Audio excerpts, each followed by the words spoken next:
দেশের জন্য যুদ্ধ করে এই মানুষটি 12 বার ড্রাগন কিং এর সর্বোচ্চ সম্মাননা অর্জন করেছিলেন। তার জন্য অপেক্ষা করছিল বড় রাষ্ট্রীয় সম্মান, কিন্তু তিনি সেই পদক গ্রহণ না করে সরাসরি নিজের প্রেমিকাকে নিতে রওনা হন, যাতে তার সঙ্গে জীবনের আনন্দ ভাগাভাগি করতে পারেন। কিন্তু প্রেমিকার পরিবারের আয়োজিত অনুষ্ঠানের হোটেলে পৌঁছে তিনি চরম ধাক্কা খেলেন। নিরাপত্তা রক্ষীরা তাকে দরজায় আটকে দিল এবং অপমান করতে লাগলো। তখনই তিনি দেখলেন তার প্রেমিকার অন্য এক পুরুষের সঙ্গে বিয়ের আয়োজন করছে। সবাই যখন তাকে তুচ্ছ তাচ্ছিল্য করছিল, তখন শুধু এক দয়ালু নারী কর্মচারী তার পক্ষ নিয়ে কথা বলল। ভালো করে তাকিয়ে তিনি চিনতে পারলেন, বহু বছর আগে যখন তিনি ক্ষুধার্ত ও অসহায় ছিলেন, তখন এই মেয়েটি তাকে খেতে দিয়েছিল। রাগ সংকোচ করে তিনি অনুষ্ঠান কক্ষে প্রবেশ করলেন। প্রাক্তন প্রেমিকা ও তার মা তাকে দেখে আরো বিদ্রুপ করতে লাগলো। তারা মনে করত তিনি কোনো ধনী পরিবারের আসল উত্তরাধিকারী নন, তাই পরিকল্পনা করে তাকে সেনাবাহিনীতে পাঠিয়ে দিয়েছিল, যেন সে সেখানেই হারিয়ে যায়। কিন্তু তারা জানতো না, নিজের জীবন বাজি রেখে অর্জিত করা তার অবদানই তাদের পরিবারকে আজকের শীর্ষ ধনী পরিবারে পরিণত করেছে। অবশেষে তিনি সবার সামনে বললেন, তাকে কেউ ত্যাগ করেনি, বরং তিনি এই লোভী ও স্বার্থপর নারীকে ত্যাগ করছেন। এরপর তিনি সেই দয়ালু নারী কর্মচারী মেয়েটির হাত ধরে বললেন, এটাই তার নতুন প্রেমিকা, যে প্রাক্তন প্রেমিকার চেয়ে 1000 গুণ বেশি মূল্যবান। নতুন বর ক্ষোভে ফেটে পড়ে লোকজন ডেকে হামলা চালাতে চাইল, কিন্তু যুদ্ধবীর মানুষটি মুহূর্তের মধ্যেই সবাইকে পরাস্ত করে দিল।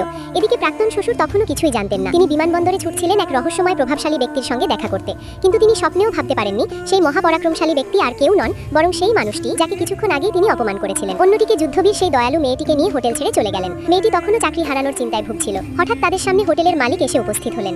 লাঠিতে ভর দিয়ে হাঁটা সেই মালিককে দেখে মেয়েটি ভয় পেয়ে গেল, কিন্তু পরের মুহূর্তেই অবিশ্বাস্য ঘটনা ঘটল। মালিক লোকটিকে দেখে আবেগে প্রায় কেঁদে ফেললেন, এমনকি হাঁটু গেড়ে বসার উপক্রম হলেন, কারণ তিনি একসময় এই যুদ্ধবীরের অধীনে থাকা একজন সাহসী সেনা ছিলেন, যিনি আহত হয়ে অবসর নিয়েছেন।